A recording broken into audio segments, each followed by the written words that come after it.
In the year of 1776, the United States leaders got together and wrote an article demanding the right to remain free from England, known as the Declaration of Independence.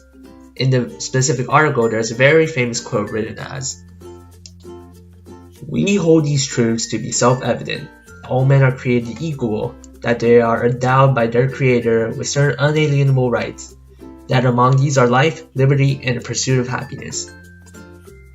That phrase, simply, is the leaders of the US declaring freedom and how all people should be able to do what they want, including the pursuit of happiness.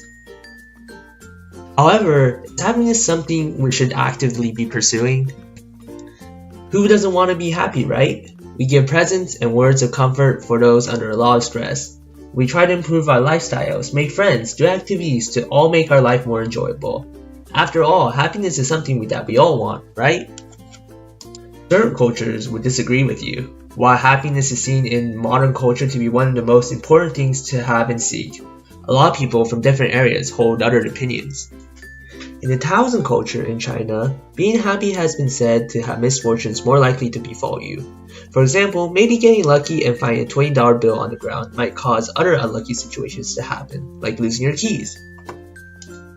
Islamic culture claims that being happy makes you a worse person, where empathy is lost between others.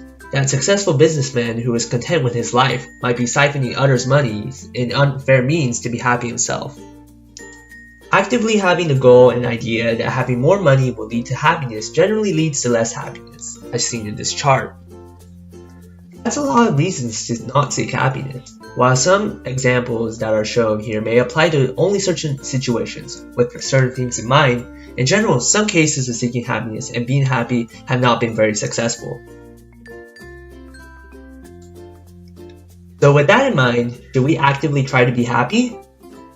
In order to answer that question, we must find what happiness itself means. Now, that's a hard thing to do. Different people have different ideas of happiness in their minds. However, in general terms, by a psychological standpoint, happiness can be divided into two categories, hedonic and eudaimonic. The hedonic approach focuses on happiness and defines well-being in terms of pleasure attainment and pain avoidance, while the eudaimonic approach focuses on meaning and self-realization and defines well-being in terms of the degree to which a person is fully functioning. In order to get a better sense of these approaches to happiness, let's take a look at some examples of being happy.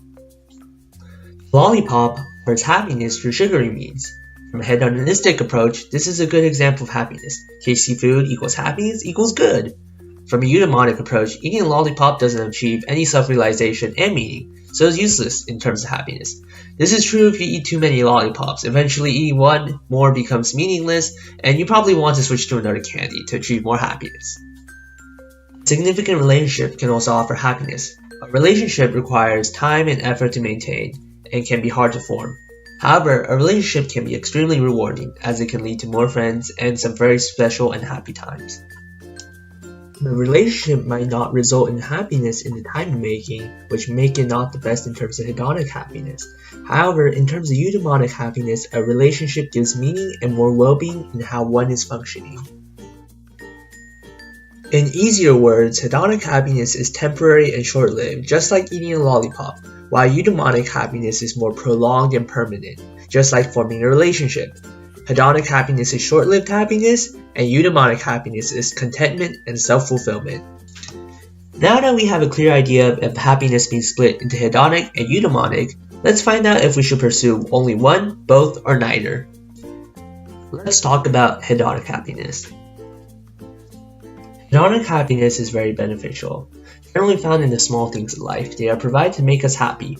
A research by DoubleTree shows us that pleasant surprises provide us with the greatest moments of happiness, with 82% saying that best things in life are those that you don't expect. Allowing workers with short happiness shocks allows them to work 12% as more efficient as other workers. These are all examples of hedonic happiness being beneficial. There are some side effects to hedonic happiness though. This includes lack of empathy, getting too addicted to the source of happiness, and lack of meaning in life. While being easy to obtain, it has many potential side effects based on what it causes. Hedonic happiness is based on the fact that it's a new experience. A lollipop you haven't eaten in a while, Disneyland vacation you desperately need, or a nice sunny day that feels just right are all examples of hedonic happiness because they're a rare experience you haven't had often. Have it too often, and you'll start getting used to it, and it no longer provides happiness. This is known as hedonic adaptation. As a result, this means that no matter what new thing you try to pursue, you'll end up getting used to it, and it will stop making you happy. A new phone might be fun at first and nice with all its new functions, but once you get used to it, its issues start becoming more noticeable, like how it's becoming slower and has a terrible battery life. This is not saying that hedonic happiness is entirely bad. We still need to enjoy the small things in life, but relying too much on it will get us nowhere, as we will always get used to it. This goes into the point that attempting to pursue hedonic happiness is bad, because it will always eventually be out of reach. This is known as the hedonic paradox, how despite pursuing happiness itself, we will never be happy. And how will I find hedonic happiness? It's still important to have, right? You may ask. Turns out, hedonic happiness is very instinctive and already very automatic for us, so we don't necessarily need to actively pursue it. Daniel Gilbert, a Harvard psychologist and author of the best-selling Stumbling on Happiness, says humans are already hardwired to raise hedonic happiness. With the pursuit of hedonic happiness already being hardwired in our brain, and having too much hedonic happiness being bad, we can conclude that hedonic happiness is unnecessary to actively pursue. What about eudaimonic happiness? Eudaimonic happiness is more long-term and is a general state of contentment. This is less natural to pursue, as eudaimonic happiness isn't instant gratification. Having a solid relationship takes time. Getting to the job you always wanted to be in takes patience, effort, and suffering. Volunteering requires the effort and discipline to do in the first place. Eudaimonic happiness can be hard to achieve, but is more stable and permanent. For example, those who volunteered are shown to be more happier on a scale of 100 as shown in this graph. This isn't just because those who volunteer are better off. Even by accounting for wealth incomes, those who volunteer are significantly happier, as shown in these graphs. This shows that eudaimonic happiness, while taking more effort, is worthy of pursuing as it generally increases the well-being of someone. By attempting to increase our eudaimonic happiness, we are increasing our productivity, making others happier, and making ourselves more content and permanently happy without the side effects of happiness, as mentioned before with hedonic happiness. So what does this all step down to? While hedonic happiness is important, we should not attempt to pursue this as we automatically do so, and doing too much harms us instead.